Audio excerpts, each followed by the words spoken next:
Olá, meus amigos, sejam mais uma vez bem-vindos para mais um vídeo desta série sobre a doutrina do santuário, sobre o livro de Daniel, Apocalipse. Quando é que Jesus entrou no Santíssimo?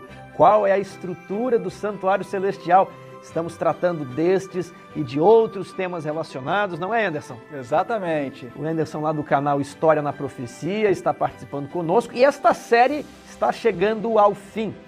Nos outros vídeos nós fizemos uma retrospectiva da doutrina do santuário, os principais ataques ali relacionados dentro do livro de Hebreus. E agora nós já avançamos para o livro de Apocalipse e fizemos já uma boa revisão da estrutura do santuário no livro de Apocalipse. Só que ainda há mais detalhes, há mais coisas a considerarmos e uma delas era sobre o trono de Deus. Nós terminamos o último vídeo assim. Geralmente as pessoas associam a Arca da Aliança com o trono de Deus. Uns até chegam a dizer que a Arca da Aliança seria o trono de Deus, porque o Shekinah estava ali sobre os querubins, entre os querubins, e a Arca estava no Santíssimo. Então, olha, se o Shekinah está no Santíssimo, a Arca no Santíssimo, a Arca seria o trono de Deus. O que o Apocalipse nos diz sobre o trono, sobre a Arca? O que você poderia explanar sobre este tópico? Tiago, é verdade. Muitas pessoas associam a Arca da Aliança ao trono de Deus. Entendem que no santuário do Antigo Testamento a Arca da Aliança era o trono de Deus. E aí raciocinam que se João viu o trono de Deus, ele só poderia estar vendo o Santíssimo, porque a Arca da Aliança é o trono de Deus e a Arca da Aliança ficava no Santíssimo. Mas, quando nós examinamos com mais atenção, com mais cuidado, o livro do Apocalipse, prestando atenção na descrição que João faz, prestando atenção nas palavras que ele emprega, percebemos que, para João, arca é arca e trono é trono. A Arca da Aliança, para João, não é o trono de Deus, e o trono de Deus não é a Arca da Aliança. E por que digo isso? Vamos ao livro do Apocalipse. Tiago, eu gostaria de pedir a você que nos ajudasse e lesse para nós, por favor, Apocalipse capítulo 4, versículo 2. Imediatamente eu me achei em espírito, e eis armado no céu um trono, e no trono alguém sentado. Nós já vimos esse texto, João foi levado em visão ao céu, passou pela porta aberta e lá no céu ele viu um trono e no trono alguém sentado. Então aqui aparece a palavra trono. João viu um trono. Muito bem, leia para nós também, por favor, Apocalipse capítulo 7, versículo 15. Razão porque se acham diante do trono de Deus e o servem de dia e de noite no seu santuário. E aquele que se assenta no trono estenderá sobre eles o seu tabernáculo. Novamente, aqui se menciona o trono de Deus, que está no santuário, porque se diz aqui que depois da volta de Jesus, a grande multidão estará diante do trono de Deus, servindo a Deus de dia e de noite, no seu santuário, o que significa que o trono de Deus está no santuário. E existe um texto em Apocalipse que diz isso expressamente. Está lá em Apocalipse capítulo 16, versículo 17. Leia para nós, por favor. Apocalipse 16, 17. Então derramou o anjo a sua taça pelo ar, e saiu grande voz do santuário, do lado do trono, dizendo, feito está. Então saiu uma grande voz do santuário, bem do lado do trono. Então o trono está no santuário. João, várias vezes em Apocalipse, menciona o trono que está no santuário. Mas... Então não há hipótese de o santuário ser um local no céu e a sede administrativa onde Deus está fora do santuário. Não. Nós estamos vendo que o trono está dentro do santuário. Mas vejamos um texto que em nosso último vídeo foi muito enfatizado e que é importante para nosso estudo agora. Apocalipse capítulo 11, versículo 19, um texto central nesse assunto todo. Grife aí na sua Bíblia. Abriu-se então o santuário de Deus que se acha no céu, e foi vista a Arca da Aliança no seu santuário. Vejam bem, João anuncia que o santuário de Deus foi aberto no céu e que foi vista a Arca da Aliança no seu santuário. Ora, para João, trono é trono, arca é arca. Quando ele viu o trono, ele identificou que se tratava do trono e o chamou de trono. Quando ele viu a Arca da Aliança, ele percebeu que se tratava da Arca da Aliança e a chamou de Arca da Aliança. Então, resumindo, nos capítulos 4 e 5 aparece o trono, mas a arca só aparece no capítulo 11, verso 19. Exatamente. E a cena é contínua. O tempo todo João está ali na corte celestial. Quem lê em sequência 4, 5, 6, 7, até chegar ao 11 e avança daí em diante, quem lê em sequência percebe que o tempo todo João está na corte celestial, está ali o trono de Deus, 24 tronos dos 24 anciãos ao redor, os 4 grandes seres viventes e uma multidão muito grande de anjos. Diante do trono há 7 lâmpadas de fogo, o original do candelabro. Também existe um altar de ouro sobre o qual se oferece incenso com as orações dos santos diante do trono. Mas nos capítulos 4 e 5, João não menciona a Arca da Aliança, que só é mencionado no capítulo 11, verso 19. O que eu quero destacar é que, para João, a arca não é o trono, porque ele falou do trono como trono e da arca como arca. Anderson, uma dificuldade que às vezes eu sinto quando as pessoas estão estudando essa estrutura do santuário no Apocalipse é que eles pensam no cumprimento profético dos selos, pensam no cumprimento profético das trombetas e acabam falando assim, não, mas então isso tinha que acontecer depois do cumprimento do 7º selo, mas o 7º selo é a volta de Jesus. Então, acontece um pouco de confusão aqui. O que acontece? Nós temos que separar a ordem do cumprimento do símbolo da apresentação do próprio símbolo. Então, esqueça por um momento o significado dos símbolos e foque-se na visão de João. Olha, eu entrei aqui, aí eu vi o candelabro, eu vi o altar de incenso, e aqui diante do altar de incenso estava o trono. Aí ele vê o Pai, depois o Cordeiro, e ali depois ele vai descrevendo outras particularidades até o capítulo 11, aí no capítulo 11, olha, agora eu vi a Arca da Aliança, porque então abriu-se o santuário, abriu-se o Santíssimo. Então, desprenda-se por um momento do cumprimento profético dos símbolos e foque-se nos símbolos em si, na visão. E Tiago, complementando e dando seguimento ao que você acabou de comentar, que é muito importante, eu faço 2 observações. A primeira é que o tempo todo João está na corte celestial. Ele está ali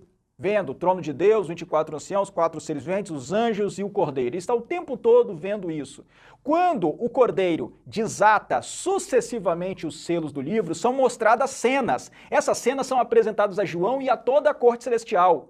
Quando sai o primeiro cavaleiro, o segundo cavaleiro, o terceiro cavaleiro, o quarto cavaleiro, e as cenas subsequentes dos selos seguintes, essas cenas estão sendo mostradas para a corte celestial. Imaginem como se estivesse ali Deus, o Pai, no trono, os 4 seres viventes, 24 anciãos, toda a multidão de anjos, João e o Cordeiro também, e quando o Cordeiro abre o selo, como se houvesse um grande telão, e aí eles veem o cavaleiro do cavalo branco percorrendo uma região, e saindo como vitorioso e para vencer. E depois o Cordeiro abre o 2º selo, também aparece a segunda cena do cavalo vermelho com seu cavaleiro, que recebeu uma grande espada. Mas João continua em visão dentro do santuário. O tempo todo João está no palco do santuário, naquele ambiente em que havia 7 lâmpadas de fogo e o altar de ouro, o altar de incenso.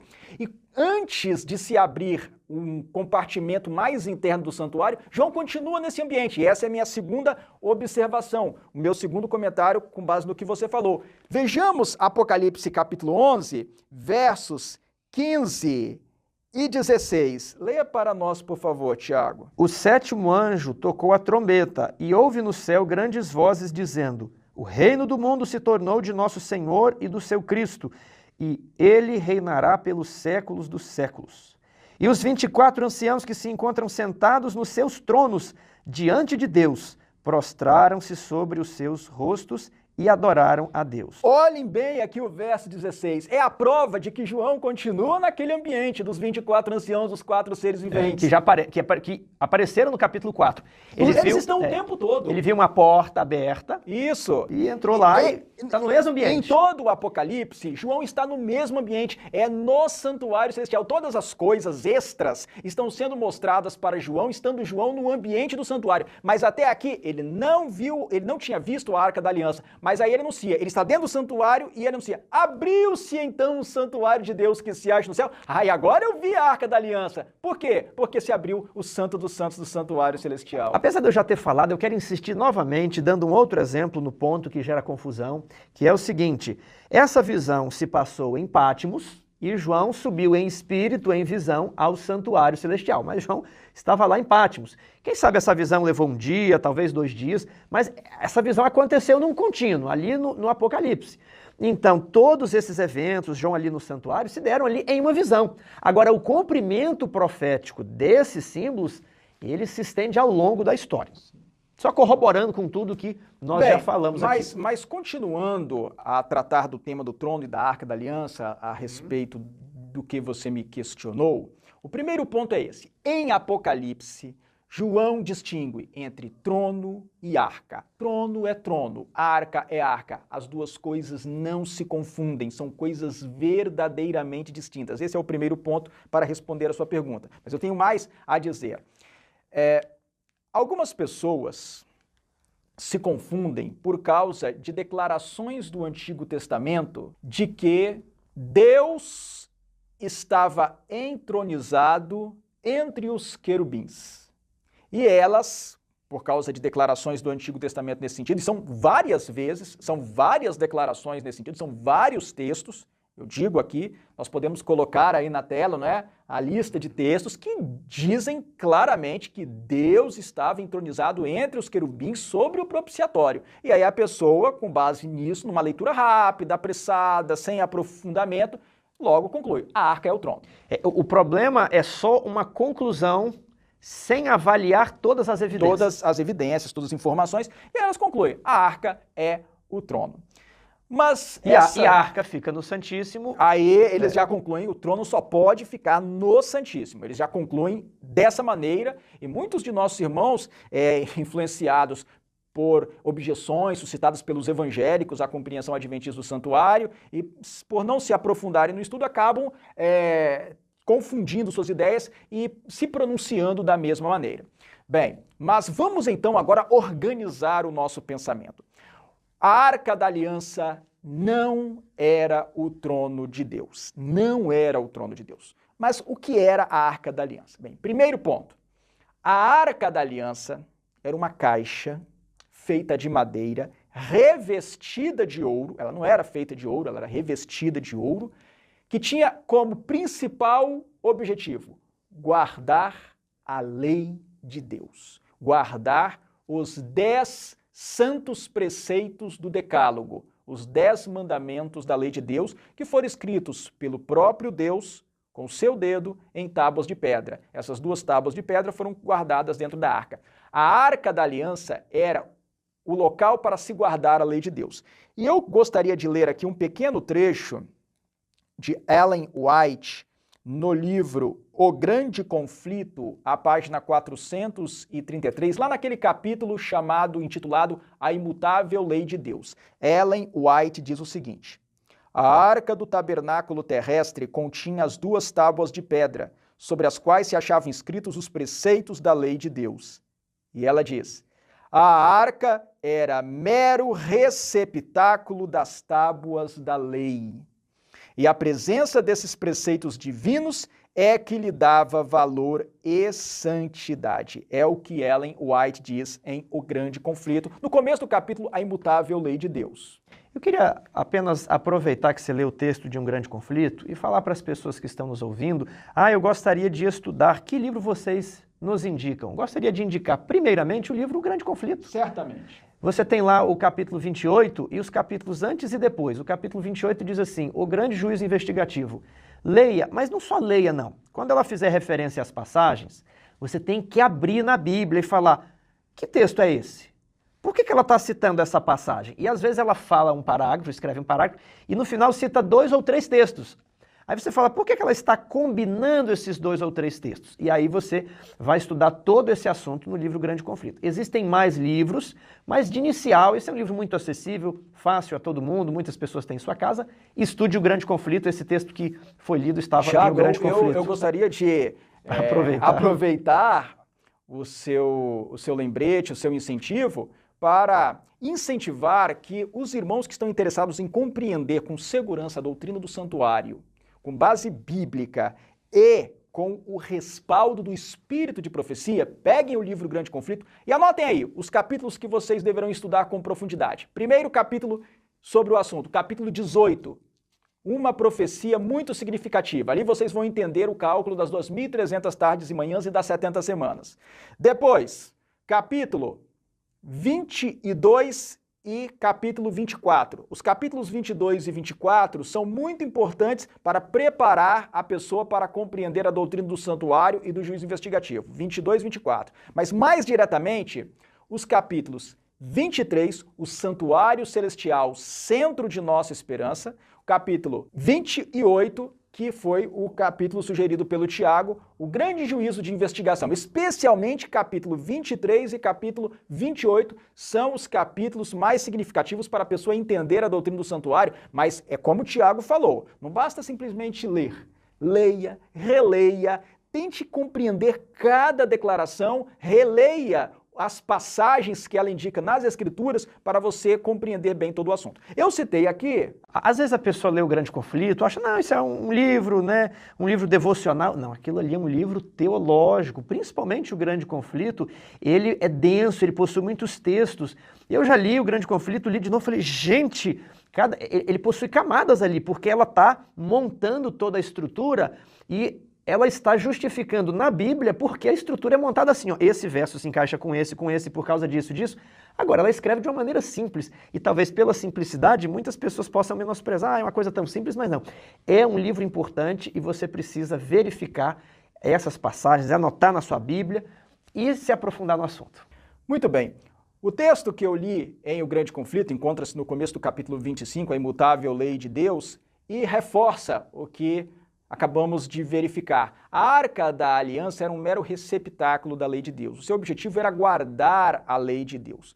A Arca da Aliança tinha uma parte que era feita de puro ouro, que era a tampa da Arca da Aliança. Essa tampa já não é a Arca da Aliança? Não, a tampa é a tampa, é um item. Então a tampa não é a arca. A arca é um conjunto maior, não é uma caixa. A tampa era chamada de propiciatório, porque ela era uma tampa em forma de prato, vamos dizer assim, porque o sangue era despejado em alguns momentos específicos sobre a tampa da Arca da Aliança. O propiciatório, em cima do propiciatório havia 2 querubins de ouro. Então, quando você lê lá a arca, é a caixa, e propiciatório é o que vem por cima, para você entender. É referência a essa tampa da arca. Exatamente. Bem, é verdade que existem vários textos bíblicos que dizem que Deus estava entronizado entre os querubins da Arca da Aliança. Existem vários textos, já foram apresentados aí para os irmãos. Mas nós precisamos entender qual é a realidade que está sendo representada ali. E para nos ajudar, nós vamos nos socorrer neste momento em Ellen White, em visões que ela teve. Eu gostaria de ler aqui, para os que estão acompanhando o estudo, uma declaração que ocorre no livro Vida e Ensinos, à página 91. Ellen White diz o seguinte: no lugar santíssimo, vi uma arca, cujo cimo e lados eram de ouro puríssimo. Em cada uma de suas extremidades estava um lindo querubim, com as asas estendidas sobre ela. Tinham o rosto voltado um para o outro e olhavam para baixo. Entre os anjos havia um incensário de ouro. Por cima da arca, onde os anjos estavam, havia uma glória extraordinariamente fulgurante, com a aparência de um trono em que Deus habitava. Jesus ficou ao lado da arca, e ao acenderem para ele as orações dos santos, o incenso ardia, e com o incenso ele oferecia as orações a seu Pai. Bem, esse é o texto que nós encontramos em Vida e Ensinos, a página 91. No livro Primeiros Escritos, a página 252, também ocorre uma declaração muito interessante. Vejamos. Levantou-se o véu, e eu olhei para o segundo compartimento. Vi ali uma arca que oferecia a aparência de ter sido feita do mais fino ouro. Os bordados em redor da parte superior da arca eram um trabalho lindíssimo, representando coroas. Na arca havia tábuas de pedra contendo os 10 mandamentos. 2 lindos querubins, um em cada extremidade da arca, achavam-se com suas asas estendidas por sobre ela, e tocando uma na outra por cima da cabeça de Jesus, estando ele diante do propiciatório. Seus rostos estavam voltados um para o outro, e olhavam abaixo para a arca, representando todo o exército angélico a olhar com interesse para a lei de Deus. Entre os querubins havia um incensário de ouro, e subindo a Jesus as orações dos santos, oferecidas pela fé, e apresentando-as ele a seu Pai, uma nuvem de fragrância subia do incenso, assemelhando-se a fumo das mais lindas cores. Por sobre o lugar em que Jesus se achava, diante da arca, havia uma glória extraordinariamente brilhante, para a qual não podia olhar. Parecia-se com o trono de Deus. Subindo o incenso para o Pai, a excelente glória vinha do trono a Jesus, e dele se derramava sobre aqueles cujas orações tinham subido como suave incenso. Irmãos, aqui fica muito clara a realidade, o que realmente ocorre. No santuário celestial, no lugar santo dos santos, existe a Arca da Aliança, a grande Arca da Aliança, o grande original, da qual aquela arca que existia na terra era uma cópia. Dentro da Arca da Aliança que está no santuário celestial, que é o original, aquela que estava na terra era uma cópia, estão as tábuas originais dos 10 mandamentos da lei de Deus. Algumas pessoas pensam, e até infelizmente entre nossos irmãos existem alguns confusos a esse respeito, que aquela Arca da Aliança que havia na terra com os 10 mandamentos foi levada para o céu com as tábuas dos 10 mandamentos, mas não é o caso.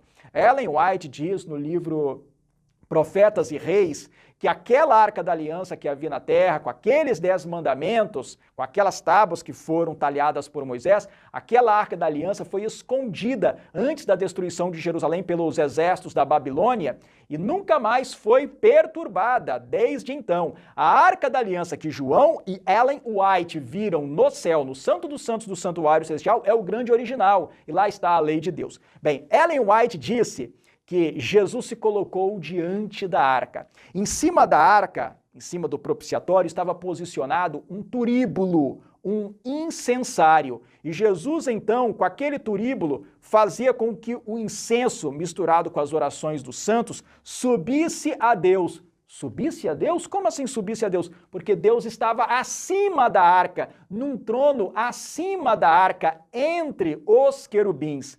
O que ocorre é que a posição do trono de Deus no lugar santíssimo do santuário celestial é entre os querubins, acima do propiciatório, acima da Arca da Aliança. Então, isso nos leva a uma conclusão maravilhosa e surpreendente. O trono de Deus fica voando no alto. Ele não fica no chão, ele fica no alto. E quando Jesus apresenta o incenso vai subindo até o trono de Deus que fica no alto. No santuário celestial, o trono de Deus fica na posição em que na terra, no santuário da terra, aparecia o Shekinah, a glória. Havia a arca, o propiciatório, os 2 querubins, e por cima, entre os anjos, por cima do propiciatório, apareceu um brilho, uma luz misteriosa, que é chamada na literatura judaica e cristã de Shekinah, a glória de Deus manifestada. No santuário celestial, o trono de Deus fica nessa posição, no mesmo local relativo em que na terra ficava ou se manifestava o Shekinah. Será que nós poderíamos exemplificar isso aqui? Se você se virasse um pouquinho, vamos supor que nós dois estivéssemos no lugar dos 2 querubins, né, apoiados em cima da Arca da Aliança. Então, ó, entre os querubins, muitas pessoas imaginam que o trono estaria aqui na arca. Mas os textos que dizem acima dos querubins impedem essa verificação. Então, se nós fôssemos aqui os dois querubins, o Shekinah não estaria aqui, o Shekinah estaria acima dos querubins, como aqui já, acho que está dando para ver aqui, acima, nessa direção, entre os querubins. Lembrando que na visão de Ellen White falando do céu, ela viu em cima do propiciatório, Jesus posiciona um turíbulo, um incensário, para dali fazer o incenso subir até o trono de Deus que está no alto. Ok, pode prosseguir. Muito bem, então, isso é muito interessante porque mostra que a realidade celestial é mais grandiosa e gloriosa do que nós estávamos imaginando. É muito mais interessante. E isso que Ellen White viu em suas visões celestiais, ela estava descrevendo visões, não são reflexões que ela fez. Não, ela estava relatando as visões que ela teve, aquilo que Deus realmente mostrou para ela. Essa descrição de Ellen White encaixa-se perfeitamente com textos do Antigo Testamento que dizem que o propiciatório e a própria Arca da Aliança, porque o propiciatório era a tampa da Arca da Aliança, era o estrado ou o escabelo dos pés de Deus. Vamos ver esses textos? Isso é interessante. Tiago, sim, muito interessante. Tiago, por favor, nos ajude, leia para nós. Primeiro livro de Crônicas, capítulo 28, versículo 2. Esse texto tem que ser lido e tem que ser entendido. Pôs-se o rei Davi em pé e disse: Ouvi-me, irmãos meus e povo meu. Era meu propósito de coração edificar uma casa de repouso para a arca da aliança do Senhor e para o estrado dos pés do nosso Deus. E eu tinha feito o preparo para a edificar. Exatamente. Então ele fala assim, olha, nós temos que fazer um lugar para a Arca da Aliança, porque na Arca da Aliança é que Deus coloca os pés dele. Exatamente. Vamos ler também Salmo 99, versos 1 a 5. Reina o Senhor, tremam os povos, ele está entronizado acima dos querubins, abale a terra. O Senhor é grande em Sião e sobremodo elevado acima de todos os povos. Celebrem eles o teu nome grande e tremendo, porque é santo. É rei poderoso que ama a justiça. Tu firmas a equidade, executas o juízo e a justiça em Jacó. Exaltai ao Senhor nosso Deus e prostrai-vos ante o escabelo de seus pés, porque ele é santo. E corroborando essas ideias, eu vou ler aqui o Salmo 132, versos 6 a 8, que diz: Ouvimos dizer que a arca, aparece aqui a palavra arca, se achava em Efrata, e a encontramos no campo de Jaar. Entremos na sua morada, adoremos ante o estrado de seus pés. Levanta-te, Senhor, entra no lugar do teu repouso, tu e a arca de tua fortaleza. Então, na lógica do Antigo Testamento, a Arca da Aliança não é o trono de Deus, ela é o estrado, é o escabelo dos pés de Deus. Mas como assim estrado? Algumas pessoas podem não entender bem o que seria isso. Nos tempos antigos, havia o trono do rei, os reis tinham seus tronos, o rei tinha um trono, e havia uma caixa forrada, confortável, sobre a qual o rei descansava, apoiava os seus pés. Na comparação poética das Escrituras, a Arca da Aliança não é o trono. A Arca da Aliança é o apoio dos pés de Deus, é o descanso dos pés de Deus. O trono fica acima. E por que a Arca da Aliança é o apoio dos pés de Deus? Porque dentro da Arca da Aliança está a lei de Deus. Quer dizer que o governo de Deus está fundamentado na sua lei, está fundamentado na justiça de Deus, que está transcrita na sua lei, que é uma reprodução de seu caráter. Quero fazer um breve à parte aqui para dizer que, apesar de termos utilizado textos de Ellen White que descrevem esse ambiente, descreve essa estrutura, nós não somos dependentes do texto de Ellen White para chegar a essa conclusão. Nós podemos utilizar a Bíblia e chegar às mesmas conclusões. Alguns ataques à compreensão adventista do santuário dizem: vocês dependem de Ellen White, é Ellen White que escreveu sobre essa doutrina. Não, senhor. Nós extraímos essas conclusões da Bíblia e lemos os textos para demonstrar que ela está em absoluta harmonia com a estrutura do santuário, já descrita pelos profetas e autores bíblicos. Então, sintetizando o que nós vimos até agora, até este ponto, nós podemos dizer, em Apocalipse, claramente João distingue arca de trono e trono de arca. Arca e trono é trono. Vimos que a arca é o local em que a lei de Deus é guardada e que no Antigo Testamento a Arca da Aliança não era o trono de Deus, ela era o escabelo dos pés de Deus. O trono não era representado no santuário. No santuário do Antigo Testamento, o trono em si não estava representado. Mas por que não estava representado? Porque não era possível representar o trono de Deus. Como que eles iriam representar um trono que fica no alto, voando?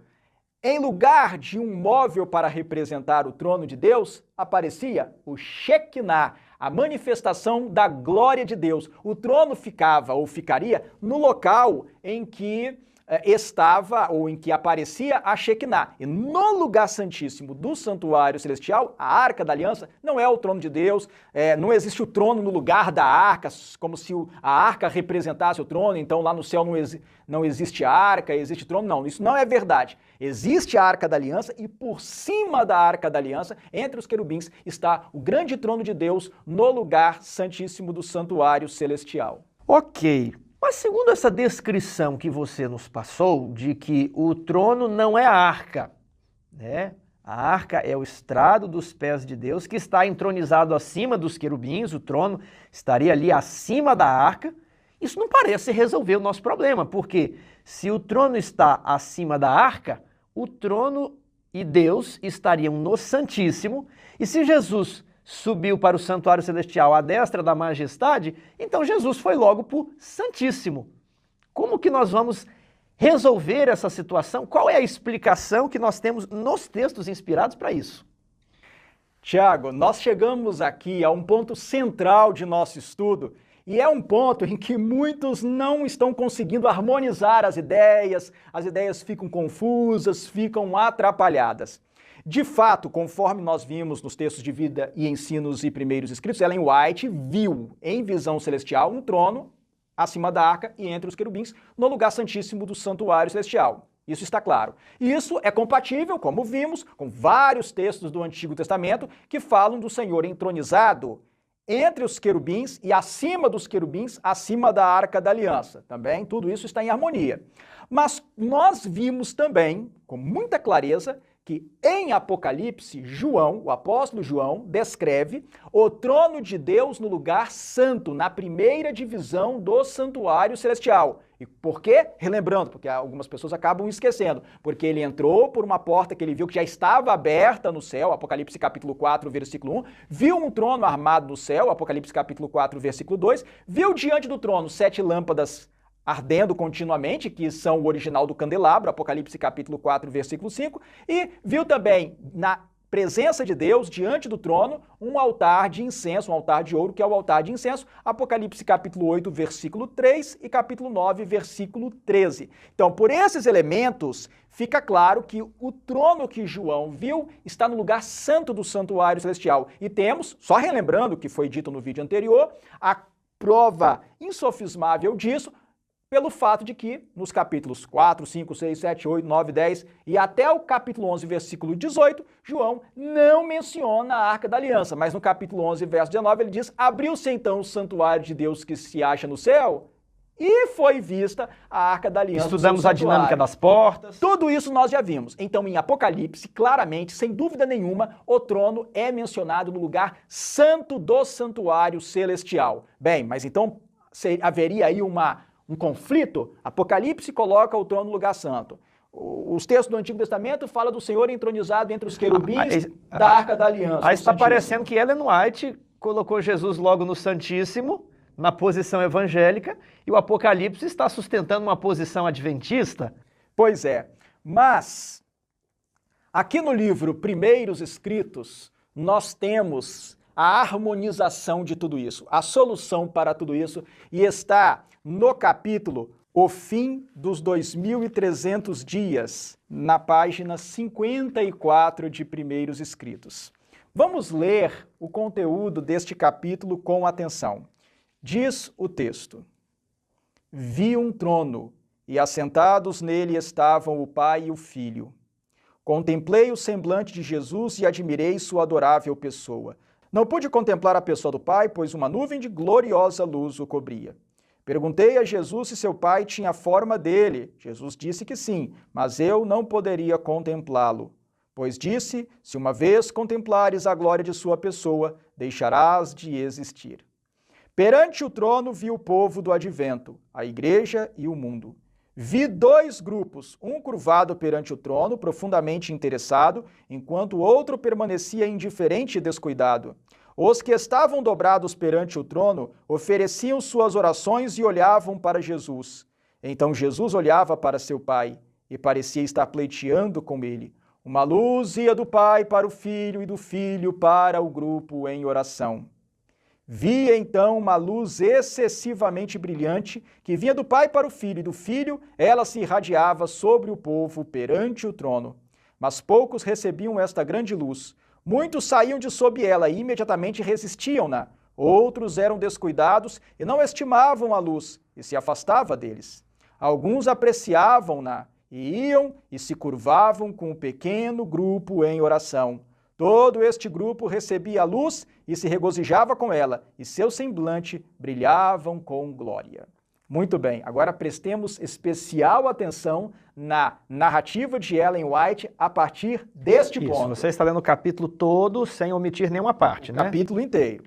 Ela diz o seguinte: vi o Pai erguer-se do trono e num flamejante carro entrar no Santo dos Santos para dentro do véu e assentar-se. Leia de novo, peraí, explique novamente. Vi o Pai erguer-se do trono.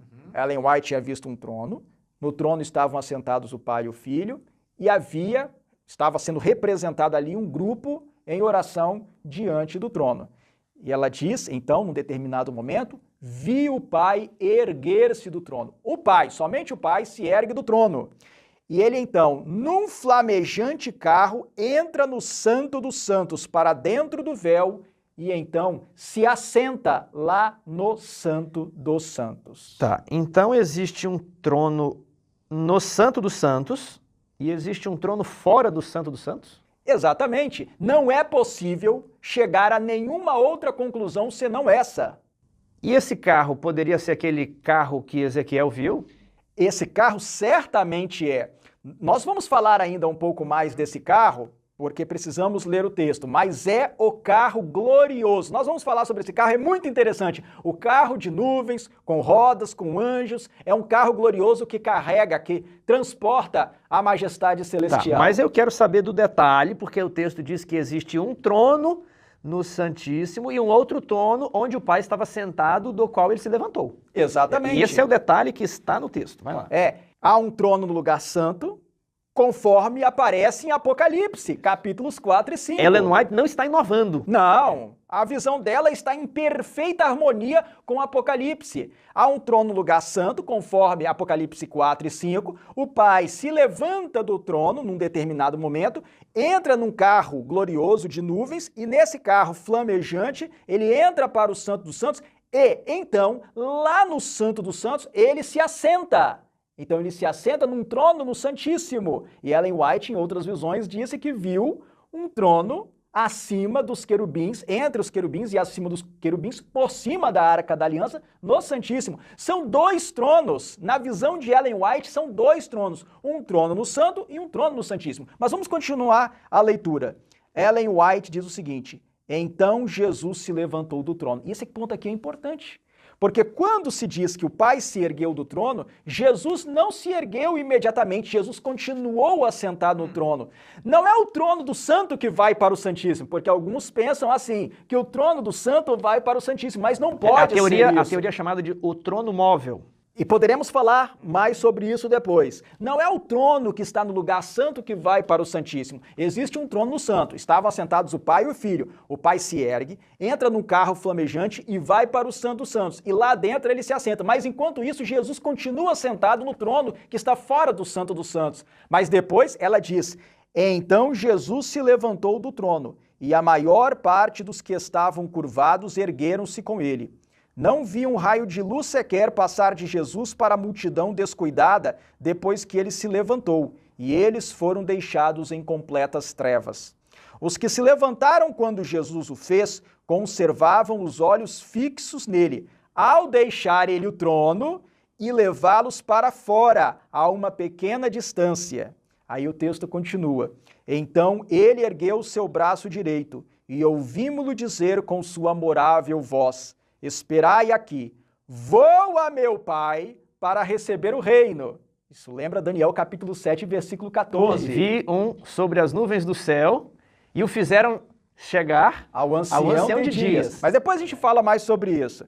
Esperai aqui, vou a meu Pai para receber o reino, guardai os vossos vestidos sem mancha, e em breve voltarei das bodas, o noivo volta das bodas, isso também é linguagem do Novo Testamento, mas não vamos nos aprofundar nisso hoje, e vos receberei para mim mesmo. E agora observem bem, que relato interessante, emocionante. Então, um carro de nuvens, com rodas como flama de fogo. Ela descreve aquelas rodas que Ezequiel também. As rodas que são referidas em Ezequiel. Circundado por anjos, veio para onde estava Jesus. Ele entrou no carro e foi levado para o Santíssimo, onde o Pai se assentava. Então o carro que tinha levado o Pai para o Santíssimo veio, Jesus subiu nesse carro e Jesus foi levado para o Santo dos Santos, onde o Pai já estava assentado. Isso comprova a ideia de um trono no lugar santo e outro trono no lugar santíssimo. E ela continua a narrativa. Ele entrou no carro e foi levado para o Santíssimo, onde o Pai se assentava. Então contemplei a Jesus, o grande sumo sacerdote de pé perante o Pai. Na extremidade inferior de suas vestes havia uma campainha e uma romã. Uma campainha e uma romã. Os que se levantaram com Jesus enviavam sua fé a ele no Santíssimo e oravam: meu Pai, dá-nos o teu Espírito. Então Jesus assoprava sobre eles o Espírito Santo. Neste sopro havia luz, poder e muito amor, gozo e paz. Voltei-me para ver o grupo que estava ainda curvado perante o trono. Quer dizer que o trono do santo ficou lá. Ficou vago. Ficou vago no lugar santo. E ela diz: voltei-me para ver o grupo que estava ainda curvado perante o trono. Eles não sabiam que Jesus o havia deixado. Então estava um trono vazio. Satanás parecia estar junto ao trono. Quando ela diz Satanás parecia estar junto ao trono, é porque esse povo, em realidade, não está no santuário celestial. Ele é representado como estando no santuário celestial. E Satanás também não está no santuário celestial, mas ele iludia as pessoas como se ele estivesse lá no santuário celestial procurando conduzir a obra de Deus. Vi-os erguer os olhos para o trono, o primeiro trono do lugar santo, e orar. Que continuou fixo ali, que continuou no santo. E ela diz: vi-os erguer os olhos para o trono e orar. Pai, dá-nos o teu Espírito. Satanás inspirava-lhes uma influência malévola. Nela havia luz e muito poder, mas não suave amor, gozo e paz. O objetivo de Satanás era mantê-los enganados e atrair de novo e enganar os filhos de Deus. Eu só gostaria aqui de acrescentar o sentido dessa visão. O sentido é que, até 1844, o ministério de Jesus foi no lugar santo do santuário celestial. Jesus estava assentado à direita do Pai, no lugar santo do santuário celestial. E todos aqueles que oravam a Deus em nome de Jesus, como que entravam pela fé no santuário celestial e se posicionavam diante do trono da graça no lugar santo e recebiam ali o poder de Deus. Porém, em 1844, primeiramente o Pai se desloca para o Santíssimo e depois o Filho do Homem Jesus vai até o Ancião de Dias, o Pai, no lugar santíssimo. E aí, aqueles que estavam levando uma vida religiosa séria perceberam a mudança no ministério de Jesus. Jesus os levou até fora e falou: esperem aqui, eu vou ao meu Pai para receber o reino, guardem as suas vestes, ou seja, cuidem de seu caráter, mantenham o caráter puro, perfeito, até que eu venha buscar todos vocês quando eu voltar das bodas. As bodas são a união de Jesus com a sua noiva, a cidade santa, Nova Jerusalém, porque ao final do trabalho no Santíssimo, Jesus recebe a noiva, a cidade santa, Nova Jerusalém, como capital do seu novo reino que ele haverá de estabelecer. E aí Jesus entra num carro de nuvens, vai ao Santíssimo e agora, como sumo sacerdote, fica diante do Pai que está no trono do Santíssimo. Houve uma mudança no ministério de Jesus Jesus no santuário celestial. Então essa visão é muito importante, essa visão ocorreu em 1845 e ela mostra a existência de um trono no lugar santo e um trono no lugar santíssimo. Foi essa visão que nós referimos no primeiro vídeo desta série, que Ellen White teve, se não me engano, em fevereiro de 1845, né? E ao mesmo tempo, Iran Edson e Owen Crozier estavam estudando. Aí no ano seguinte, o Crozier publicou o artigo The Law of Moses, e que corrobora com todas essas conclusões que eles extraem aqui da Bíblia. Agora, eu posso dizer que João vê Jesus entrando no santo para iniciar o seu ministério como sumo sacerdote, qual está descrito em Apocalipse 4:5, logo após a sua ascensão no primeiro século. E Ellen White vê o fim do serviço do primeiro compartimento e a passagem do serviço para o Santíssimo, por ocasião de 1844. Então, teoricamente, João e Ellen White veem o mesmo ambiente, só que em momentos diferentes. João vê no início do ministério de Cristo e Ellen White ao final do ministério no santo, é isso? É isso mesmo. Aliás, eu gostaria de fazer aqui um acréscimo importantíssimo sobre o texto que nós acabamos de ler aqui em Primeiros Escritos, no capítulo Fim dos 2300 Dias. O conteúdo, o teor desse capítulo Fim dos 2300 Dias foi publicado por Ellen White em outros veículos, em outros materiais naqueles primeiros tempos. Foi publicado num jornal adventista, não do sétimo dia, lá dos primórdios da nossa obra, e foi também publicado num panfleto, cujo título, traduzindo para o português, seria Ao Pequeno Remanescente Espalhado.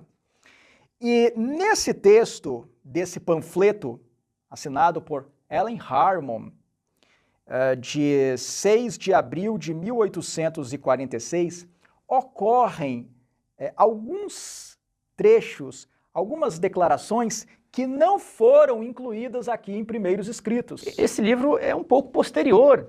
É posterior. Por isso que ele se chama Primeiros Escritos. Eles pegaram os primeiros textos que Ellen White publicou em um jornal, em jornais, materiais, panfletos, juntaram isso e fizeram o livro Primeiros Escritos. Só que o texto foi editado para que ficasse adequado para um livro. Tudo com autorização de Ela Ellen White. editou, ela que comandou essa adaptação para um livro. E aí, alguns trechos foram retirados e que são muito importantes para a nossa compreensão. No começo do texto desse panfleto, Ellen White diz o seguinte, vai aparecer aí para vocês e eu já vou ler de maneira traduzida.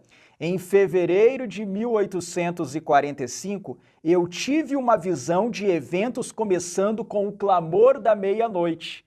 Então, esse conteúdo aqui do capítulo Fim dos 2300 Dias trata de eventos começando com o clamor da meia-noite. O clamor da meia-noite foi aquele movimento que ocorreu dentro do movimento milerita, chamando a atenção para a data específica de 22, 23 de outubro de 1844, como sendo o dia da expiação naquele ano e o término dos 2300 anos. Foi um movimento que foi inicialmente suscitado, que foi promovido, vamos dizer assim, por Samuel Snow. Ali começou em agosto de 1844. Muito bem, e o texto prossegue. Mais à frente, Ellen White diz o seguinte, eu vi o Pai erguer-se do trono e num flamejante carro entrar para o Santo dos Santos, para dentro do véu e assentar-se. É o que está aqui no capítulo, o Fim dos 2300 Dias. Mas logo depois ocorre uma declaração que não foi incluída em Primeiros Escritos e é tão inspirada quanto e muito importante. Ela diz assim, olha, depois que o Pai vai para o Santíssimo e ele se assenta, Ellen White diz o seguinte, lá no Santo dos Santos, no Santíssimo, eu vi tronos que eu não tinha visto antes, que eu nunca tinha visto antes. Por que ela fala isso? Tronos no plural? Tronos no plural. Por que ela fala isso? Porque lá em Daniel, capítulo 7, versículos 9 e 10, isso é informado. Você poderia ler para nós, Esse Thiago? texto é muito importante, nós temos que ler. Continuei olhando até que foram postos uns tronos. Olha aqui, tronos também está no plural. E eles foram postos, não é? E o ancião de dias se assentou. Ou seja, o ancião de dias já não estava nesses tronos. Sua veste era branca como a neve e os cabelos da cabeça como a pura lã. O seu trono era chamas de fogo, cujas rodas eram fogo ardente. Um rio de fogo manava e saía de diante dele. Milhares e milhares o serviam, e miríades de miríades estavam diante dele. Assentou-se o tribunal e se abriram os livros. Então o que nós temos aqui? Lá em Apocalipse, capítulos 4 e 5, João vê a porta aberta no céu, o trono, os tronos dos 24 anciãos, sobre os quais 24 anciãos estavam assentados, os 4 seres viventes, e depois entra o Cordeiro. Tudo isso João viu. Aqui, Daniel diz que ele continuou olhando a ação do chifre pequeno até que foram postos uns tronos. Por que isso? Porque aquela cena que João vê em Apocalipse no lugar santo do santuário celestial é transportada, é mudada para outro ambiente. Aquele cenário é transportado para outro ambiente. Então os tronos são agora colocados no Santo dos Santos, os tronos dos 24 anciãos, os tronos daqueles que estão na corte celestial. E aí ele diz aqui em Daniel 7, verso 9, e o ancião de dias se assentou. O ancião de dias, que até então estava no lugar santo, vai para o Santíssimo. E ele se assenta no trono do Santíssimo. E aí é descrito o trono de Deus. É dito que um rio de fogo manava e saía de diante dele, na verdade era um rio de água, mas a glória de Deus reflete nessa água e brilha como fogo, por isso que Daniel descreve como um rio de fogo, e há um número muito grande de seres celestiais servindo a Deus e permanecendo diante dele. E o texto diz, assentou-se o tribunal e se abriram os livros. Por que é que a corte celestial para de oficiar no lugar santo e se transfere para o lugar santíssimo? Porque no lugar santíssimo está a Arca da Aliança, dentro da Arca da Aliança está a lei de Deus e o julgamento é feito com base na lei de Deus. O lugar santíssimo é a sala do julgamento, é a sala do tribunal. Muito interessante. Isso nos mostra que esses ambientes geográficos do santuário, eles possuem uma importância e eles fazem a diferença, não é? O aspecto geográfico está entrelaçado, está ligado ao aspecto funcional. No lugar santo, intercessão e comando do reino da graça. Lugar santíssimo continua a intercessão, continua o reino da graça, o comando do reino da graça, mas começa uma nova obra. O tribunal, o lugar santíssimo, é a sala do julgamento. Ou seja, o local está atrelado à teologia. Exatamente. Eu gostaria de fazer mais uma observação aqui, porque João, nos capítulos 4 e 5, está vendo Jesus, o Pai e o trono no santo. Aí aqui Daniel, os tronos são postos no Santíssimo, e Daniel depois descreve o Filho do Homem sobre as nuvens do céu, dirigindo-se ao ancião de dias. E Ellen White descreve como se fosse o elo entre o Apocalipse de João e a transição aqui para Daniel, capítulo 7. É interessante destacar que na visão dela em Primeiros Escritos, o fim dos 2.300 dias, ela fala que o Pai entra no Santíssimo. Olha, para entrar no Santíssimo, ele tinha que estar aonde? No Santo. Não tem como entrar no Santíssimo sem estar primeiramente no Santo, o que vai ficar em harmonia completa com João, né, Apocalipse de João, capítulo 4 e 5. E Tiago, eu gostaria de acrescentar aqui o seguinte. Alguns de nossos irmãos, para tentar harmonizar esses textos, justificam que o trono de Deus seja móvel.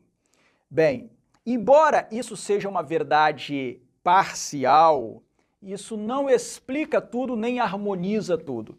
Como vocês puderam ver aqui no capítulo O Fim dos 2.300 Dias, existe um trono no lugar santo, existe um trono no lugar santíssimo e existe o carro de nuvens, o carro flamejante com rodas, sobre o qual existe um trono. Você fez referência ao carro de Ezequiel, Ezequiel capítulo 1 e Ezequiel capítulo 10. Nós não temos tempo agora aqui de ler e examinar detalhe por detalhe do texto de Ezequiel capítulo 1 e de Ezequiel capítulo 10, mas os irmãos podem abrir lá e ler com atenção e os irmãos verão em Ezequiel um carro de nuvens com querubins, 4 querubins, e com rodas que estavam por dentro e por fora, uma dentro da outra, um carro muito intrincado, muito complexo. Por cima dos querubins havia algo como um firmamento e por sobre o firmamento estava um trono e assentado no trono a majestade dos céus,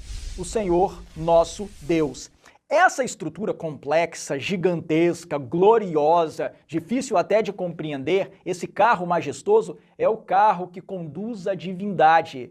É esse carro que Ellen White viu em sua visão, levando primeiramente o Pai para o Santíssimo, depois o Filho para o Santíssimo. É esse carro majestoso de nuvens, esse carro complexo, essa estrutura gloriosa, que é referida em Daniel capítulo 7, versículos 13 e 14. Você poderia ler esse texto para nós, Tiago? Eu estava olhando nas minhas visões da noite, e eis que vinha com as nuvens do céu, um como o Filho do Homem, e dirigiu-se ao ancião de dias, e o fizeram chegar até ele. Muito bem. Então, quando se diz que o Filho do Homem vai nas nuvens do céu até o ancião de dias, não é uma nuvem qualquer, nós temos essa ideia, não é? Não é uma nuvem qualquer, é uma estrutura gloriosa com querubins, com rodas misteriosas e com nuvens. E essa estrutura é que vai até o Santíssimo levando Jesus. Também será esse carro glorioso de nuvens sobre o qual Jesus voltará. Quando nós lemos na Bíblia que Jesus virá sobre as nuvens do céu com poder e grande glória, quando lemos no Espírito de Profecia que Ellen White, em sua visão, viu que num primeiro momento, vendo a cena da volta de Jesus, ela observou uma nuvem escura no Oriente, aproximadamente da metade da palma da mão humana. E aquela nuvem foi se aproximando, se aproximando, se aproximando, até se transformar numa grande nuvem branca. Não é uma nuvem qualquer, não é uma nuvem dessas, não. É um grandioso, um imenso, um maravilhoso carro de nuvens, uma estrutura complexa que Ellen White menciona em suas visões. Existem vários textos bíblicos e vários textos de Ellen White sobre esse assunto. Eu vou ler apenas um para sintetizar a ideia. Está aqui em Primeiros Escritos, página 35. Ellen White diz: logo apareceu a grande nuvem branca. Pareceu-me mais adorável que nunca antes. Nela estava sentado o Filho do Homem. A princípio não vimos a Jesus na nuvem, mas ao aproximar-se esta da terra, pudemos contemplar sua amorável pessoa. Esta nuvem, quando no princípio apareceu, era o sinal do Filho do Homem no céu. Este é o sinal do Filho do Homem. De Mateus 24. De Mateus capítulo 24. A voz do Filho de Deus chamou os santos que dormiam, saindo estes revestidos de gloriosa imortalidade. Os santos vivos foram mudados num momento, e com eles arrebatados no carro de nuvem. Parecia todo ele sobremodo glorioso ao avançar para o alto. Dos lados do carro havia asas e debaixo dele rodas. E ao avançar o carro, as rodas clamavam santo. E as asas, ao se moverem, clamavam santo. E o séquito de anjos, de santos anjos, ao redor da nuvem clamava: santo, santo, santo é o Senhor Deus, o Todo-Poderoso. E os santos na nuvem clamavam: glória, aleluia. E ela diz: e o carro subia para a cidade santa. Que emocionante. É uma coisa muito interessante. Então, para nós entendermos esse assunto todo, nós precisamos somar os elementos, não pensar um elemento ou outro. No lugar santo existe um trono, no lugar santíssimo existe outro trono, e existe o carro de nuvens com um outro trono que leva o Pai para o Santíssimo e depois o Filho para o Santíssimo, quando começa o ministério no lugar santíssimo, o grande julgamento, o juízo investigativo. Nós poderíamos gravar esse vídeo como um vídeo único. Em um vídeo nós íamos ler os textos de Hebreus rapidamente, ler um outro texto de Ellen White, mas aí não seria possível explicar toda essa estrutura, a estrutura de Hebreus, estrutura de Apocalipse, ler os textos de Daniel, textos né, de Ellen White. Então, nós estamos não só pensando um texto aqui, mas demonstrando a maioria, a grande parte dos textos para formar a imagem. Algumas pessoas leem lá Apocalipse 4 e 5 e falam, olha, apareceu o candelabro, apareceu o altar de incenso, o altar de ouro. Ah, mas não está aparecendo um móvel, a mesa com os pães. E ela pensa assim, mas apareceu um trono, que me parece que não aparece no Antigo Testamento um trono no santo. E elas fazem essa conclusão. Ah, então o trono deve ser a mesa de pães, né? Deus está sentado sobre os pães na mesa dos pães. O que você pode comentar sobre isso? Tiago, eu não compartilho dessa visão de que a mesa dos pães represente o trono. E vou explicar por quê. Não compartilho dessa visão porque Ellen White teve algumas vezes a visão do santuário celestial. E ela viu o trono de Deus no lugar santo, viu o trono de Deus no lugar santíssimo, e além disso, nas suas visões, ela descreve o candelabro, ela descreve o altar de incenso e ela descreve a mesa com os pães. Então, trono é trono, mesa e mesa é mesa. Pães. Aí alguém vai dizer, mas João não falou da mesa. Sim, João realmente não menciona a mesa, mas ele simplesmente não menciona, não quer dizer que não exista. Já Ellen White, em suas visões, diz ter visto a mesa com os pães no santuário celestial. Ela menciona mais de uma vez em primeiros escritos. Os irmãos podem ver esses textos. Então eu não compartilho dessa visão. Na minha visão, o trono, ele não está representado por nenhum móvel no santuário terrestre, porque ele é glorioso, porque ele fica voando, não seria possível representá-lo. E alguém poderia dizer, mas onde fica, então, o trono no lugar santo? Bem, a revelação não explica com clareza. Apenas diz que o altar de ouro está diante do trono, que as 7 lâmpadas de fogo estão diante do trono, apenas diz isso. Mas, se nós pensarmos que no lugar santíssimo, Ellen White viu a arca, um incensário em cima da arca, um turíbulo, ali se colocam brasas, né, se queima o incenso sobe até o trono. Se nós pensarmos que o incenso sobe até o trono que está no alto, e quando nós observamos Apocalipse capítulo 4, vemos que o trono do lugar santo também está no alto, porque é dito que aqui em Apocalipse capítulo 4, no verso 6 é dito, há diante do trono um como que mar de vidro semelhante ao cristal, e também no meio do trono e à volta do trono 4 seres viventes cheios de olhos por diante e por detrás, para que os seres viventes pudessem estar no meio do trono e ao redor do trono, o trono tem que estar no alto, para que alguém possa estar no meio do trono. Então, pensando nisso, pensando que o trono do lugar santo também esteja no alto, é mais razoável entender que o trono, ele está na posição acima do altar de incenso, para que Jesus, sumo sacerdote, possa queimar incenso no altar de incenso e o incenso possa subir até o trono, como de fato é dito em Apocalipse capítulo 8, versos 3 e 4. Nos versos 3 e 4 é dito que um anjo recebeu incenso para oferecê-lo com as orações de todos os santos sobre o altar de ouro que se acha diante do trono. E aí, veja o que diz o verso 4, Tiago, no capítulo 8, verso 4. E da mão do anjo subiu à presença de Deus o fumo do incenso, com as orações dos santos. Então, o fumo do incenso sobe à presença de Deus. Então, é razoável pensar que o trono está no alto, acima do altar de incenso, o trono do lugar santo. Agora, algumas pessoas têm feito uma interpretação um tanto quanto criativa aqui. Eles dizem o seguinte, olha, aquela porta de Apocalipse capítulo 4, verso 1, na verdade era a porta do Santíssimo, e que João estaria dentro do Santíssimo. Então João vê uma porta aberta no céu, ele já está dentro do Santíssimo, ele olha. E aí quando ele olha, ele vê o altar de incenso e ele vê o candelabro no santo. E isso permitiria que ele estivesse no Santíssimo, mas visse o santo porque a porta estava aberta. De fato, essa é uma interpretação muito engenhosa, criativa, né? É muito engenhosa, porque, em primeiro lugar, João estava na terra. No começo da visão, ele está na terra. E ele diz que ele vê uma porta aberta no céu.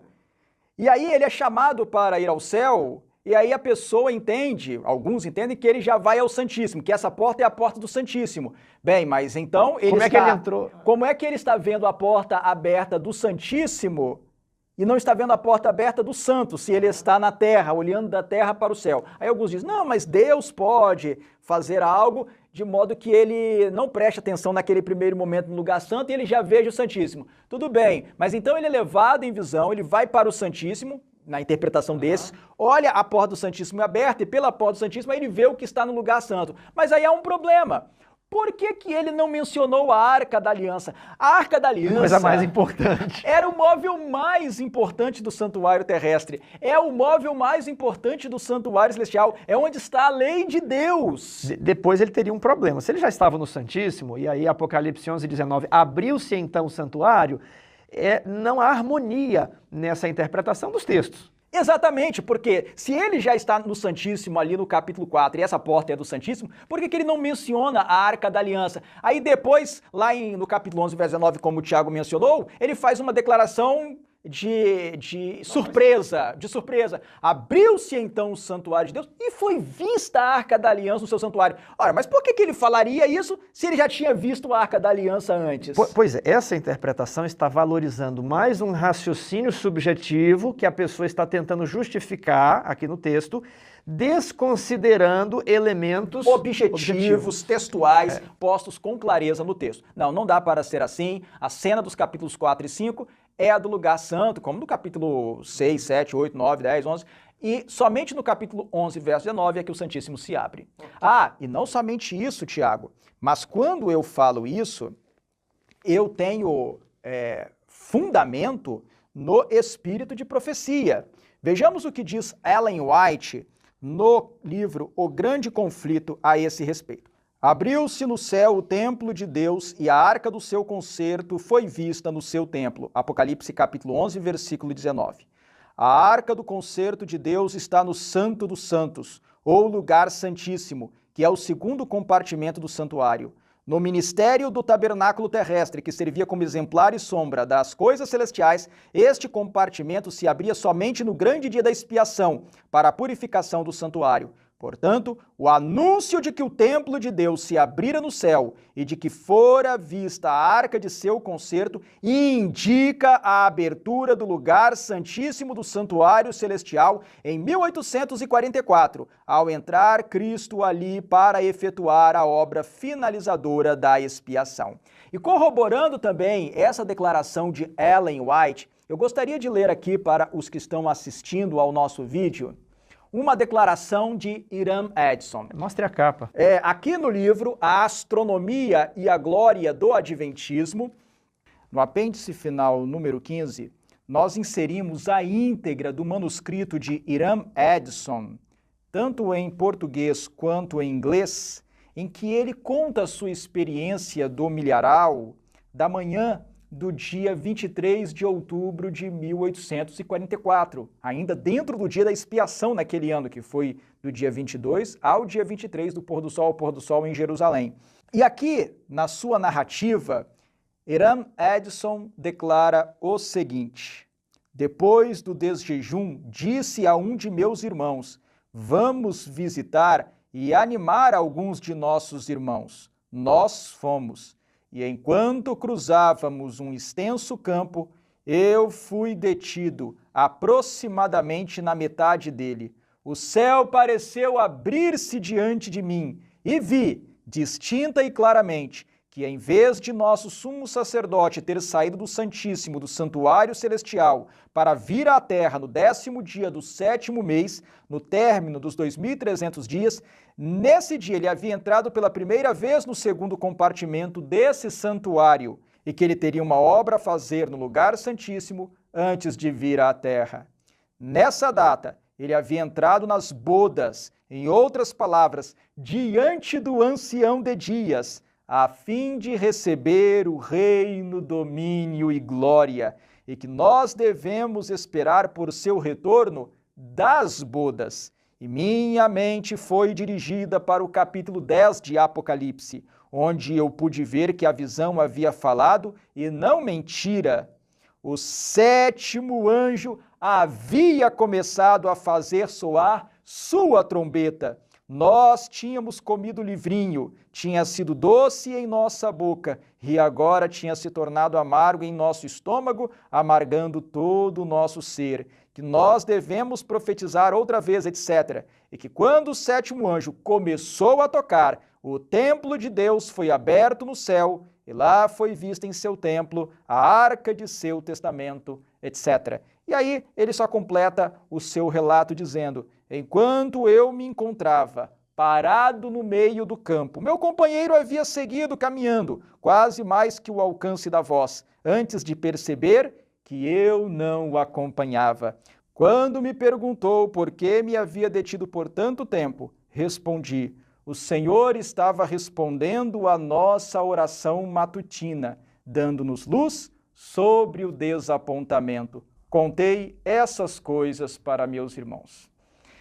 Esse é o relato de Hiram Edson em seu manuscrito sobre a experiência que ele teve na manhã de 23 de outubro de 1844, experiência em que ele viu Jesus sair do santo e entrar no Santo dos Santos do Santuário Celestial. Eu quero destacar que Hiram Edson viu isso e compreendeu naquele momento que a profecia de Apocalipse, capítulo 11, versículo 19, estava alcançando o seu cumprimento. Abriu-se então o santuário de Deus que se acha no céu e foi vista a Arca da Aliança no seu santuário. O lugar santíssimo na terra só se abria uma única vez no ano, no dia da expiação, para o sumo sacerdote ir ao Santíssimo e purificar o santuário. Ora, ali Apocalipse capítulo 11, versículo 19, está falando da abertura do Santíssimo. Portanto, ali, especificamente ali em Apocalipse capítulo 11, versículo 19, nós temos o cumprimento antitípico do dia da expiação. É a abertura do Santíssimo para Jesus ir ao lugar mais interior do santuário celestial, a fim de iniciar a purificação do santuário no final das 2.300 tardes e manhãs, mais precisamente a partir ali de 22 para 23 de outubro de 1844. Algumas pessoas afirmam que Apocalipse 4 e 5 seria não o compartimento santo, mas eles sugerem que ali seria o Santíssimo e que aquela visão de João em Apocalipse 4 e 5 já seria a visão do juízo investigativo.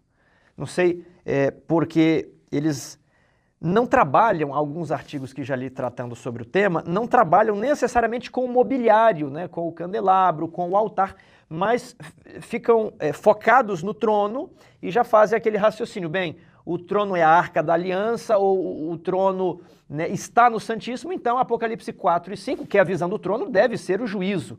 Né? Comente aí para nós. Tiago, esses nossos irmãos que raciocinam dessa maneira, destoando do pensamento dos nossos pioneiros, dos pioneiros do Adventismo do sétimo dia, e também destoando da compreensão de Ellen White, raciocinam dessa maneira até com toda boa vontade, boas intenções, com boa intenção, porque o que ocorre é que eles veem peças que não conseguem encaixar e tentam encaixar de alguma maneira, mas aí eles encaixam algumas peças e deixam algumas peças de fora. Todos nós, talvez, já tivemos a experiência de montar um quebra-cabeças, e aí nós encaixamos peças que não deveriam ser encaixadas. Que seria ali. Nós pensávamos que uma peça se encaixava em outra. E aí conseguimos montar parcialmente o esquema ali, o quadro, mas muitas peças ficam de fora, não se encaixam em lugar nenhum. Não é assim que nós devemos proceder. Nós devemos encaixar todas as peças. E quando nós encaixamos todas as peças, nós percebemos que a cena de Apocalipse capítulos 4 e 5 não é a mesma cena de Daniel capítulo 7, versículos 9, 10, 13 e 14. Não é a mesma. Em Apocalipse capítulos 4 e 5, a porta já está aberta, ela já começa aberta. E João vê trono, candelabro, altar de incenso e não vê a Arca da Aliança. Então essa é a cena do lugar santo. É o ministério na primeira grande divisão do santuário, que é o lugar santo do santuário celestial. Já Daniel capítulo 7, versículos 9 e 10, fala da transferência da corte para um outro ambiente. Daniel não chega a expressar, a explicitar que ambiente é esse, não aparece nenhum nome, mas se vê, porque é dito que foram postos uns tronos, aí o ancião de dias se assentou, aí depois o filho do homem foi ao ancião de dias. Então, num lugar em que a corte não estava, a corte se estabeleceu, ela passa do santo para o santíssimo. Os tronos que estavam no lugar santo, conforme Apocalipse capítulo 4, são transferidos para outro lugar, para o lugar santíssimo, que é uma cena do tribunal, do julgamento. A cena de Daniel capítulo 7, versículos 9, 10, 13 e 14, é a cena do juízo investigativo que se passa no Santo dos Santos, no lugar santíssimo do santuário celestial. Mas aí as pessoas podem se indagar, sim, mas se é assim, o que é a cena de Apocalipse capítulos 4 e 5. A cena de Apocalipse capítulos 4 e 5 é a da entronização de Jesus. Vejam bem o que acontece. João é levado ao céu, a porta está aberta e ele vai então perante o trono de Deus e vê, no começo do capítulo 5, um livro lacrado com 7 selos. E ele observa que não havia ninguém, nem no céu, nem na terra, nem debaixo da terra, com dignidade para desatar os selos e abrir o livro. E ele começou a chorar. E ele chorava muito, até que um ancião, um dos 24, disse, olha, não chore, porque o leão da tribo de Judá, a raiz de Davi, venceu para abrir o livro, para desatar os selos. E aí, eu gostaria de pedir, Tiago, que você lesse para nós Apocalipse, capítulo 5, versículo 6. Então, vi no meio do trono e dos 4 seres viventes, e entre os anciãos, de pé, um cordeiro, como tinha sido morto. Então aparece o cordeiro. O cordeiro tinha sido morto, porém ressuscitou e ele sobe aos céus, agora ele aparece. Essa é a cena da entronização de Jesus. Jesus comparece perante a corte celestial, no lugar santo do santuário celestial, para iniciar o seu ministério ali.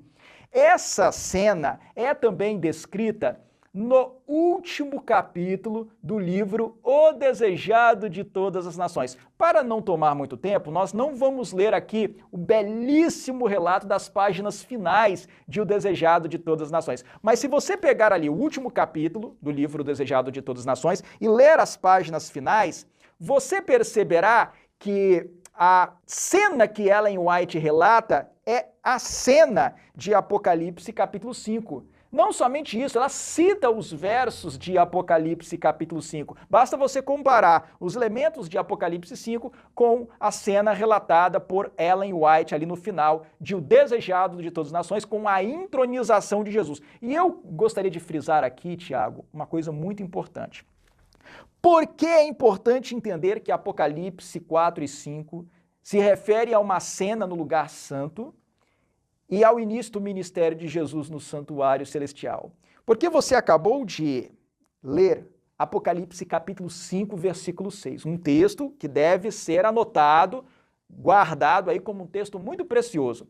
Esse texto de Apocalipse capítulo 5, versículo 6, mostra Jesus, o Cordeiro, no mesmo ambiente em que estão as 7 lâmpadas de fogo e o altar de incenso, ou seja, no lugar santo do santuário celestial. Esse aqui é o texto que nós, adventistas do 7º dia, temos na Bíblia como prova de que Jesus começa o seu ministério no lugar santo do santuário celestial e que depois ele vai para o Santíssimo, lá em Apocalipse 11, 19 e Daniel 7, 13 e 14. Então esse texto aqui é muito precioso. Se nós entendemos que aqui Jesus já está no Santíssimo, nós não vamos ter nenhum texto na Bíblia, claro, para mostrar que quando Jesus sobe aos céus, ele começa a ministrar no lugar santo. Lá em Hebreus, nos vídeos anteriores, nós comentamos vários textos que deixam, duas possibilidades. Mas aqui, talvez seria o único texto na Bíblia que declaradamente, objetivamente, mostra Jesus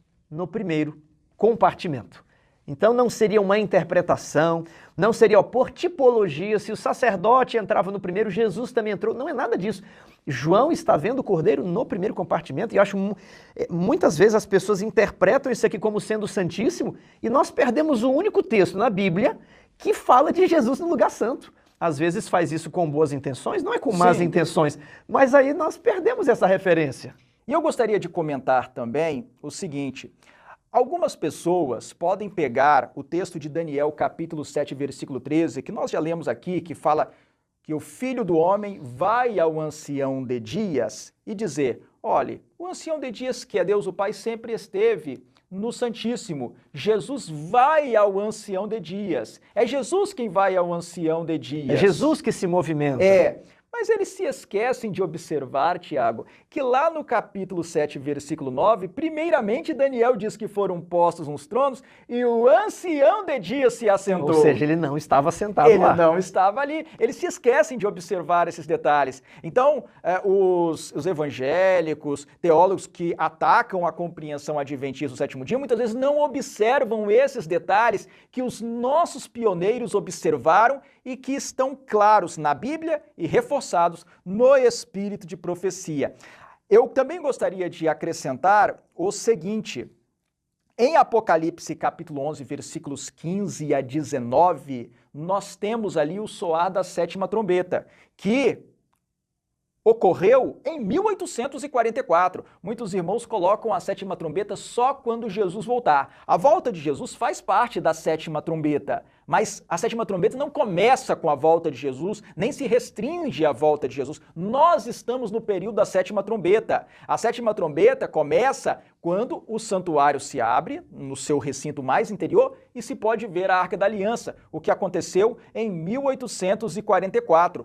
Tanto é assim que lá em Daniel capítulo 7, versículo 14, é dito que o Filho do Homem vai ao Ancião de Dias para receber o reino. Ele vai para receber o reino no lugar santíssimo. E ele começa um processo de julgamento e esse reino é recebido ao final do processo de juízo investigativo. Ora, o que é que se diz aqui em Apocalipse, capítulo 11, versículo 15? O sétimo anjo tocou a trombeta e houve no céu grandes vozes dizendo: o reino do mundo se tornou de nosso Senhor e do seu Cristo, e ele reinará pelos séculos dos séculos. Está falando do tema do reino. Por quê? Porque Jesus vai ao Santíssimo para purificar o santuário. Já foi explicado na série isso, de forma sucinta, mas já foi. Essa purificação do santuário é o apagamento dos pecados. Jesus quer apagar os pecados que estão registrados nos livros do céu.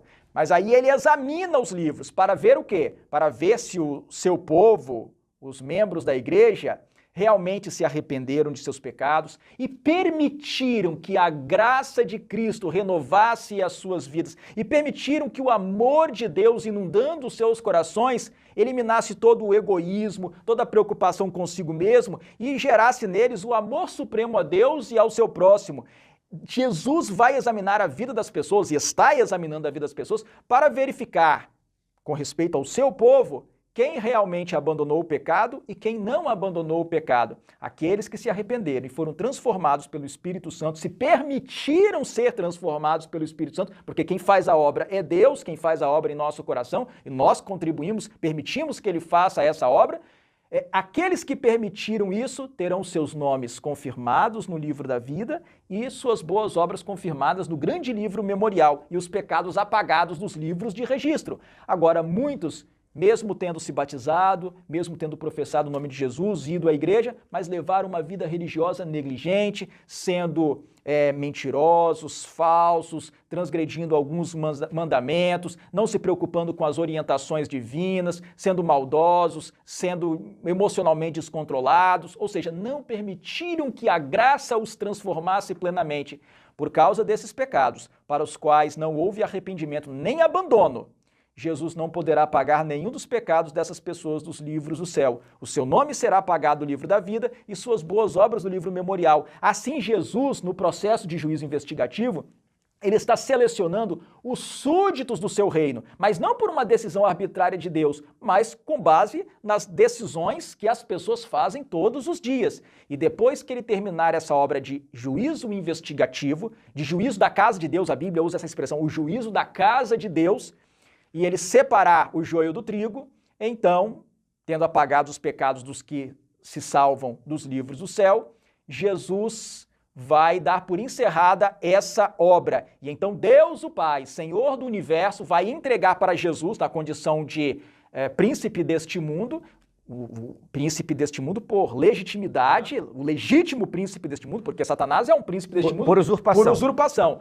Deus então vai dar a Jesus, o novo Adão, a cidade santa, a nova Jerusalém como capital do reino e que representa o reino. Então Jesus vai tirar as vestes de sumo sacerdote, vai colocar as vestes de rei e virá para buscar o seu povo fiel e expectante. Ele vai receber o trono nesse momento. Seria o trono da glória. Sim, ele recebe o reino e ele, quando ele vem, diante de toda a humanidade, no grande carro de nuvens, ele vai se assentar no trono da glória nesse momento e aí vai ser a entronização do trono da glória. Quando Jesus sobe aos céus, e é a cena de Apocalipse 4 e 5, no dia de Pentecoste, Jesus foi entronizado como rei do reino da graça. Tudo isso é explicado aqui no capítulo 9 do livro A Astronomia e a Glória do Adventismo, com todos os textos, cálculos, tudo muito bem explicado, os diagramas, tudo explicado neste livro. E então, Jesus, no dia de Pentecoste, foi entronizado rei do reino da graça, mas na sua segunda vinda, ele vai ser entronizado rei do reino da glória e vai buscar o seu povo fiel e expectante. Então, eu queria deixar bem claras essas ideias para que nós possamos entender bem todo esse esquema e não nos confundirmos em nossos raciocínios. Olha, está tudo muito interessante, muitos conceitos, muitas anotações, muitos textos. E assim mesmo, você tem que harmonizar tudo isso daí. Isso se chama teologia sistemática. Você tem que montar o sistema. Mas, Anderson, com tantos ataques à compreensão adventista do santuário, alguns irmãos, para não serem taxados de seita ou para tentarem dissipar alguns ataques evangélicos à igreja adventista, dizem que Jesus, ao subir após a sua ascensão no ano 31 ao céu, ele se assentou à destra de Deus. Então, eles tentam harmonizar aí esses textos de Hebreus, tal como interpretados pelos evangélicos, com a doutrina adventista de duas fases no santuário celestial. Só que o arranjo que se faz é o seguinte: Jesus entrou no Santíssimo e por lá ficou, né? Então a primeira fase seria apenas um ofício, um trabalho que ele faz de intercessão, e a segunda fase ele faz de julgamento, mas tudo acontece no Santíssimo. Ou seja, ele teria ido para o Santíssimo no ano 31 e ficou por lá mesmo, né? Não teria havido passagem de um compartimento para o outro. Ele estaria sempre à destra do Pai, à destra da majestade, no Santíssimo, e ele apenas muda um ofício, mas não muda geograficamente a sua posição. O que você pode comentar sobre essa tentativa de harmonização? Isso acontece mesmo, Tiago. Alguns de nossos irmãos, sob ataque dos evangélicos, teólogos e ministros de outras igrejas, começam a espiritualizar as coisas e começam a dizer algo assim que você falou. Deus, ele é transcendente, Deus, ele é absoluto, Deus está em todos os lugares. Nós não temos como confinar Jesus no lugar santo. Nós já temos que colocá-lo no Santíssimo. Ou o aspecto geográfico não é importante, não há importância no aspecto geográfico. O que importa é apenas a função, dizem eles. Então nós não podemos confinar, restringir Deus.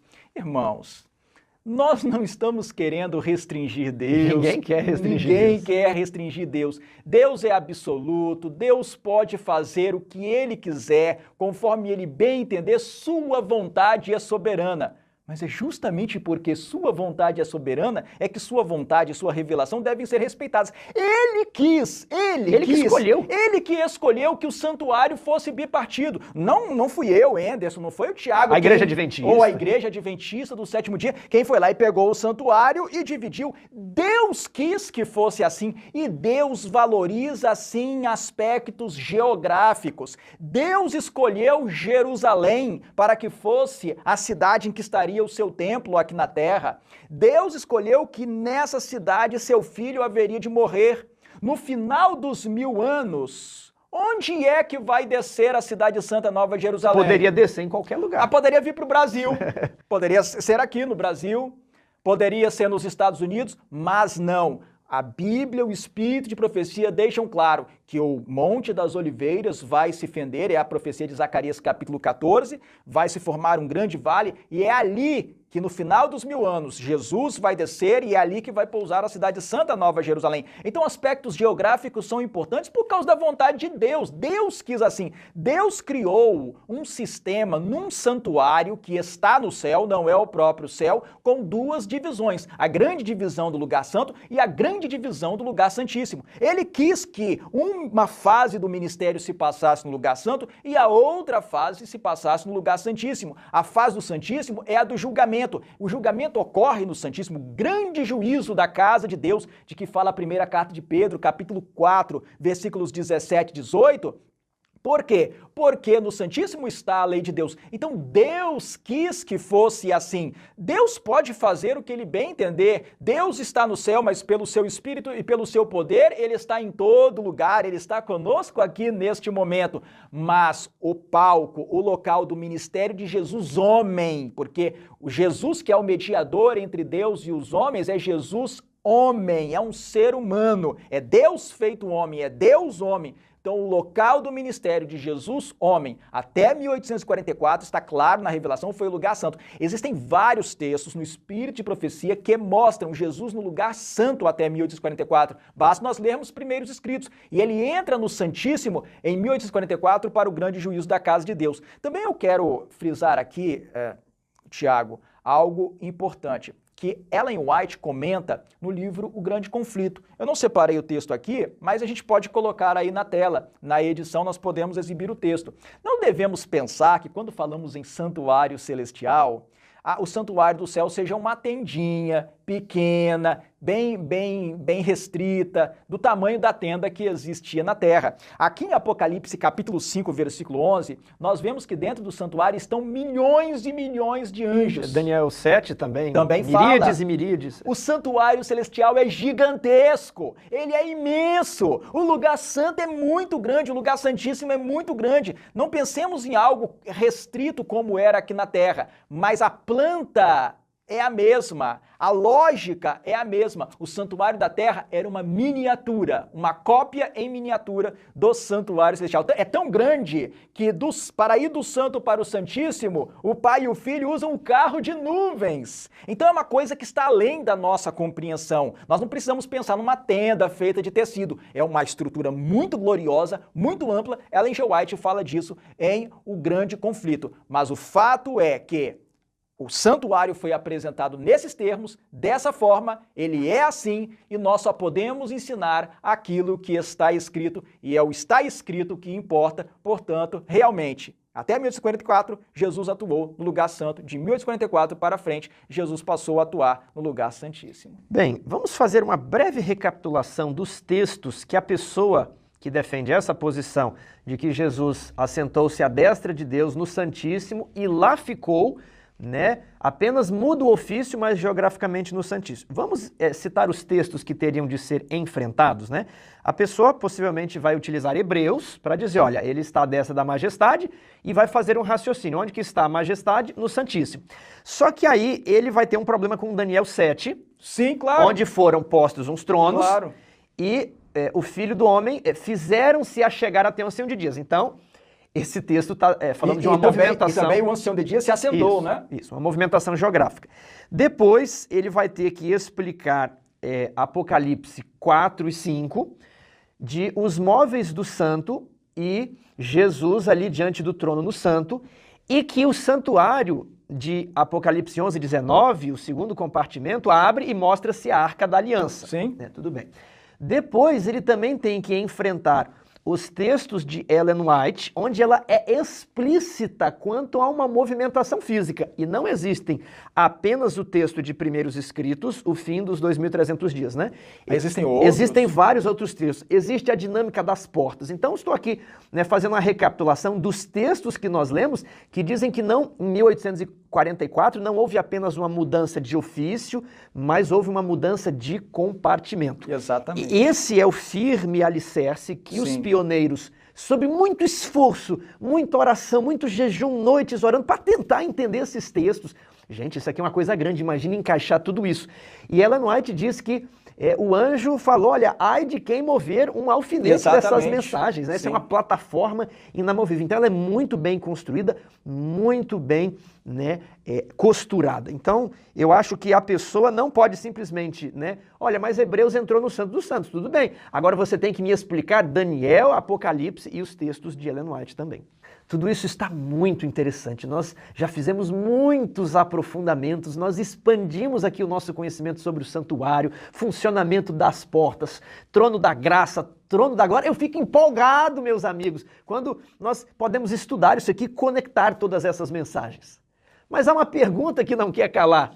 O santuário foi ungido ou não foi ungido? Quando Jesus subiu ao céu, ele ungiu ou não ungiu o santuário? Ele entrou ou não entrou no Santíssimo? Essa pergunta será respondida no próximo vídeo. Não perca, será o último vídeo desta série, será o encerramento, aguardado, esperado encerramento, e nós vamos aqui fechar com chave de ouro, arrematar e costurar tudo que nós vimos até então e responder se Jesus entrou ou não entrou nos Santos dos Santos. Que Deus os abençoe.